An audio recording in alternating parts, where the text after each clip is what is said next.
Deixa eu ver qual que é o Paulo agora. Ponto em comum. Nossa, o Paulo conhece uns canal que eu nunca vi falar na minha vida, cara.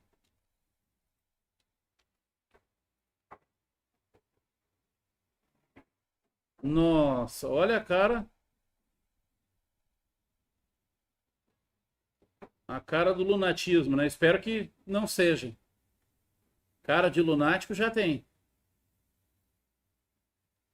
Qual que é o vídeo que ele falou? Ele fala sobre o descobrimento de novos elementos da tabela periódica.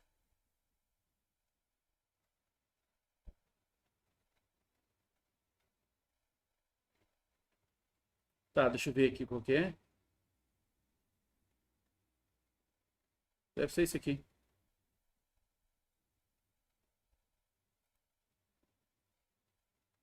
Se você foi pra escola durante os anos 2000, você talvez notou uma coisa estranha na tabela periódica da sua aula. Os últimos elementos tinham símbolos estranhos, com 3 letras, como UUB ou UUO. E se você foi pra escola antes disso, talvez a tabela periódica nem tenha esses últimos elementos com um número atômico maior do que 110. Afinal, eles foram descobertos entre 1994 e 2009. Além disso, existe um tempo significativo entre um experimento detectar um elemento, a descoberta ser validada pela comunidade internacional de química e o elemento receber um nome definitivo. E pra ser bem sincero, os elementos descobertos a partir dos anos 90 sequer mal existem. Quando os átomos deles são criados em experimentos elaborados, envolvendo a colisão de outros elementos pesados, os átomos novos desses elementos mal conseguem durar um único segundo. Então vale aqui uma pergunta. Por que os humanos então gastam tantos recursos atrás desses novos elementos? E por que a gente não quer criar novos elementos depois desses? Bom, e para entender melhor por que a busca por novos elementos é tão importante assim, vamos entender como que os elementos já mudaram a história da humanidade algumas vezes. Nós fazemos parte do gênero Homo, somos Homo sapiens, os hominídeos que sabem. Mas o que a gente sabe? Bom, a gente sabe fazer ferramentas, e uma das formas de caracterizar o avanço da inteligência e capacidade do gênero Homo é qual material forma as ferramentas que usamos. O primeiro período pré-histórico caracterizado dessa forma é a Era das Pedras, quando os hominídeos do passado remoto começaram ativamente a moldar e mudar a forma de pedras para criar ferramentas e armas. Esse período começou mais de 3 milhões de anos atrás e durou até uma das mudanças mais radicais da história, tão radical quanto a própria invenção do fogo. Nós aprendemos a separar partes específicas das rochas, elementos específicos das rochas, para criar então aí ferramentas, talvez ainda melhores. Agora, quais elementos eram usados nessas ferramentas? Bom, vai depender de quando nós estamos falando, mas para simplificar, nós podemos dividir em 3 momentos bem distintos. O primeiro é a Era do Cobre, e começou há mais de 7 mil anos atrás, quando um grupo de hominídeos na Sérvia aprendeu a derreter cobre para fazer ferramentas. Ferramentas de metais são muito, mas muito mais poderosas do que ferramentas de pedra. Quem jogou Minecraft sabe do que eu tô falando. E é claro que o avanço no controle dos elementos não pararam por aí. Depois da Era do Cobre, veio a Era do Bronze, que é basicamente um cobre melhorado, com a presença de outros metais. Isso foi um melhoramento considerável, mas o avanço mais notável no controle dos elementos talvez seja a Era do controle do ferro, há aproximadamente 3 mil anos atrás. Desde que aprendemos a criar fornalhas quentes o suficiente para derreter o ferro a mais de 1500 graus Celsius, nós nunca mais paramos. Derreter o ferro para criar ferramentas é a base do mundo moderno, literalmente. Basicamente, todo concreto à sua volta é fortalecido por vigas de ferro para aumentar a resistência estrutural. E com isso, naquela época, 14 elementos eram conhecidos por humanos pré-modernos, elementos que eram facilmente encontrados e diferenciados uns dos outros na superfície da Terra. Além do ferro e do cobre, temos o ouro, a prata, a platina, o carbono, como o que encontramos no carvão, temos também o estanho, o mercúrio, o enxofre, zinco, entre outras coisas. O que, tudo bem, não era tanta coisa assim. Porém, o nosso conhecimento mudou completamente com o passar do tempo, e isso foi impressionante. Um grande salto na descoberta de novos elementos aconteceu após o iluminismo da Europa e a lenta estruturação do que nós podemos chamar de ciência moderna. Foi através do interesse no estudo mais detalhado de vários compostos químicos do dia a dia, como rochas e até a urina humana, que vários dos componentes básicos e irredutíveis desses materiais foram descobertos e classificados. Elementos esses como o silício, o cálcio e outros metais das rochas. E com a descoberta e estudo de novos elementos, novas técnicas químicas à base desses elementos ficavam disponíveis para... Não, cara, ontem eu vi um corte, vi um videozinho pequeno, assim, que eu fiquei impressionado como que pode a galera ser tão tosca desse jeito, cara. Tá falando agora de elemento e coisa aí, né? Não, olha só. E aí foi um babaca de um brasileiro e fazer, óbvio, né? Um vídeo americano que dizia que se tu pegasse um carvão queimado ali, já usado depois de brasa, não sei como é que é ali, mas é o carvão ali, e pegar isso aí já queimado ali, colocar dentro, colocar dentro de pasta de amendoim e enrolar em papel, não lembro qual papel que era agora, mas ele enrola num papel ali, se deixasse um dia inteiro ali, ia virar um diamante.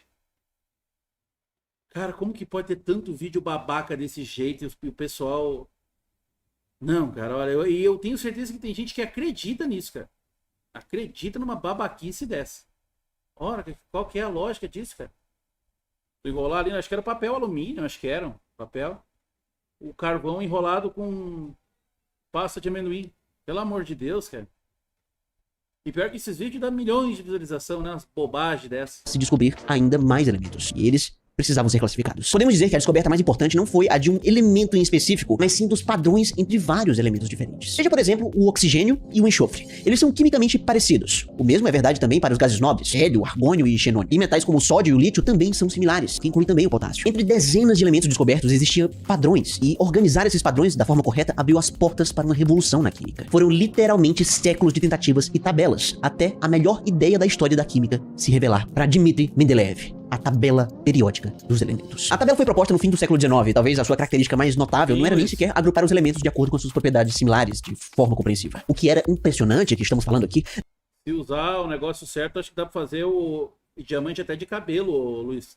Fazendo o esquema direito. Não era o que estava na tabela, mas o que não estava lá. O fato de que pareciam faltar elementos para completar a tabela. Existiam claramente lacunas. Mendeleev, então, acreditava existir elementos que não estavam na tabela. E, bom, ele estava bem certo. Gálium, germânio, tecnécio, polônio, frâncio e proctátina foram todos elementos previstos pela tabela periódica. A tabela periódica mudou a forma como que vemos elementos, assim fundando o que chamamos de química moderna. E isso mudou para sempre a história da humanidade. Se aprender a separar e manipular meia dúzia de elementos catapultou humanos da pré-história para o futuro tecnológico em que vivemos hoje, então, quais novidades exatamente nós podemos entender com 100 elementos descobertos pela humanidade? A capacidade de selecionar, separar e misturar elementos específicos na Terra para criar ferramentas é a capacidade mais poderosa da humanidade. Escolher o material ideal para uma ferramenta moderna muitas vezes significa escolher quais outros elementos vão ser misturados com o ferro, como o carbono para formar aço ou o cromo para aço de uso médico. Até os remédios que você toma são precisas combinações cuidadosamente planejadas de elementos que interagem de uma forma específica com o seu corpo humano. Entender mais precisamente então esses elementos e as suas propriedades químicas abriu portas para mudar o mundo.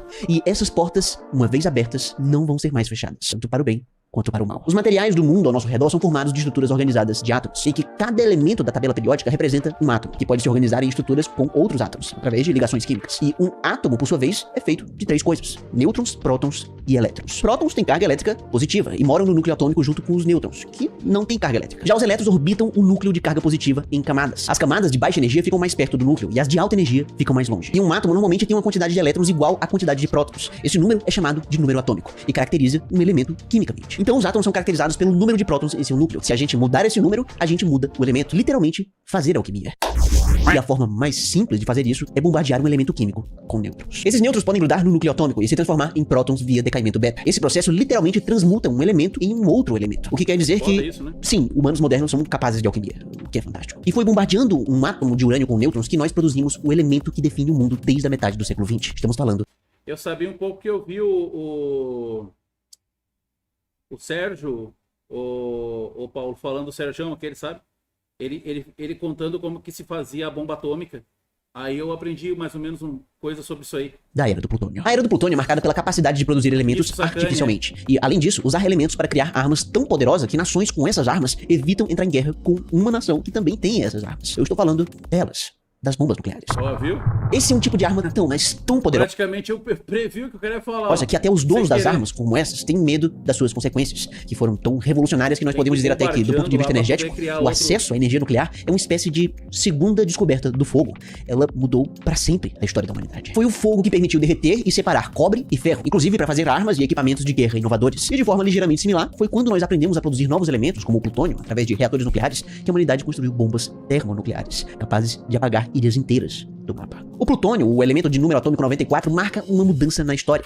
Esse foi o primeiro elemento criado por humanos e isso mudou a história. Eu já tô até cansado de falar. Desde a geopolítica da segunda metade do século XX até hoje, estamos vivendo a consequência das armas nucleares que precisam de plutônio para serem produzidas. Descobrir novos elementos mudou o mundo e talvez descobrir outros novos elementos mude ele de novo e de maneiras que nós nem podemos imaginar. Agora, como que isso ia ser possível se eles aparentemente só duram 1 segundo? Bom, porque é nessa busca pelo elemento desconhecido que talvez a gente possa encontrar um elemento que dure bem mais do que 1 segundo. E no dia que isso acontecer, talvez a ciência, ou até o mundo inteiro, jamais serão o mesmo de novo. Essa é a ideia de ilha de estabilidade, que em meio a elementos super pesados, extremamente radioativos e instáveis, exista talvez ali uma ilha, um lugar seguro, um elemento estável, comparável ao urânio 238, com uma meia-vida de bilhões de anos. A meia-vida de um átomo é quanto tempo, em média, ele dura antes de sofrer um decaimento radioativo. Então, a meia-vida é determinada principalmente pela estabilidade nuclear do elemento, em que essa estabilidade depende do cabo de guerra entre a força nuclear forte, uma força fundamental na natureza que mantém os prótons e nêutrons colados no núcleo atômico um com o outro, contra a repulsão elétrica dos prótons de carga positiva. E aqui é curioso perceber que essa estabilidade nuclear não é tão diferente da estabilidade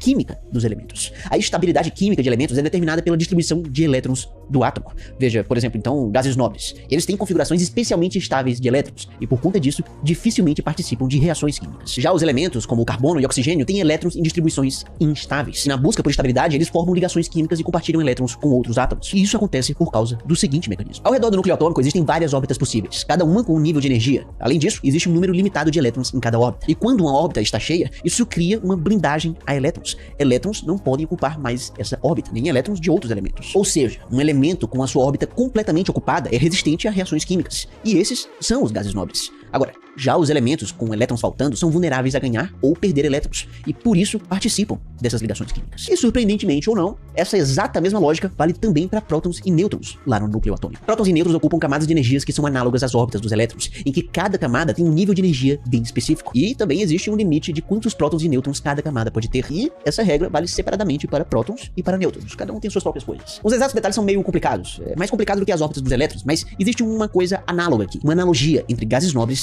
e núcleos atômicos. É um lugar, o Solon, que tá tudo abandonado, assim, um bairro, assim, gigantesco que foi abandonado em Goiânia. Se for isso aí, eu vi. Existem quantidades de prótons que ocupam perfeitamente todos os lugares possíveis das camadas. Esses são chamados números mágicos de prótons. Eu amo esse nome. Elementos que têm um número mágico de prótons são mais estáveis e incluem oxigênio, Tem um negócio também numa história que eu vi uma vez, mas faz tempo já, que é a tal de uma... É tipo pata de elefante o nome do negócio. Uma explosão, um negócio que deu lá, que gerou tipo de uma... Como é que eu posso dizer, cara? Como se fosse de um monte de empilhado, assim, de coisa química, que não tem como chegar nem perto, mata tudo. E é bem louco, cara, isso aí. Não sei se vocês já viram falar. Eu não sei se tá lá até hoje, ou se eles isolaram. É, em Chernobyl, isso mesmo. Isso mesmo. Eu só não sei como é que tá, se eles conseguiram... Eu acho que eles isolaram, né? Não conseguiram mexer naquilo. Eu sei que quem chega perto já vai caindo morto e... cálcio e níquel, Isso por mesmo, exemplo. E o mesmo é válido para nêutrons. Existem números mágicos de nêutrons Isso é também. bem E para entender perigoso, isso, cara. entenda que existe uma coisinha chamada de isótopos. Os isótopos são átomos do uma mesmo elemento lama, com um é número isso diferente mesmo. de nêutrons. Ou seja, um número igual de prótons, mais Uma lava radioativa, né? Parece assim que tá... parece a lava quando vem vindo, né? A lava quando vem vindo, vai vindo daquele jeito, né? E é do mesmo jeito que vem esse negócio radioativo um lá. número diferente de nêutrons. E dentro de uma família de isótopos, os mais estáveis costumam ser aqueles com um número mágico de nêutrons. Os números mágicos conhecidos são 2, 8, 20, 28, 50 e 82. E eles valem tanto para prótons quanto para nêutrons. E além disso, também tem o número 126, que aparentemente é um número mágico para nêutrons. O isótopo de chumbo com 126 nêutrons pode e crer, 82 prótons tem dois números mágicos ao mesmo tempo. E é um case de sucesso, um átomo com um número duplo mágico. Isso é perfeito. Um isótopo é chamado pelo nome do elemento, mais a sua massa total, o que seria a soma dos seus prótons e os seus nêutrons. Nesse caso, poderíamos falar, por exemplo, de chumbo, o nome do elemento, mais 208, soma de prótons e nêutrons. O chumbo 208 é o isótopo estável mais pesado conhecido, justamente por ter as suas camadas de prótons e nêutrons perfeitamente ocupadas por um número mágico dos dois. E a busca por elementos estáveis muito mais pesados do que o plutônio é, na verdade, uma busca pelo próximo elemento duplo mágico. Ele, idealmente, vai ser um elemento muito pesado, mas com uma vida média de milhares, ou talvez até bilhões de anos. O primeiro desafio nessa busca da próxima ilha de estabilidade é que a gente não sabe exatamente qual que é o próximo número mágico para prótons. Dificulta um pouco as coisas. Nosso palpite inocente seria de que 126 prótons seria o número mágico para os prótons, já que 126 também é um número mágico para nêutrons. O grande problema é que a conta que dava para esse resultado era bem difícil e o resultado não era completamente confiável. A física nuclear fazia o quê? Ela é bem difícil e é preciso fazer aproximações e ir lentamente melhorando essas aproximações. Não dá pra gente resolver as coisas tão diretamente. Então, antes dos poderes computacionais ficar descobrindo o tanto de número que tem que combinar, né?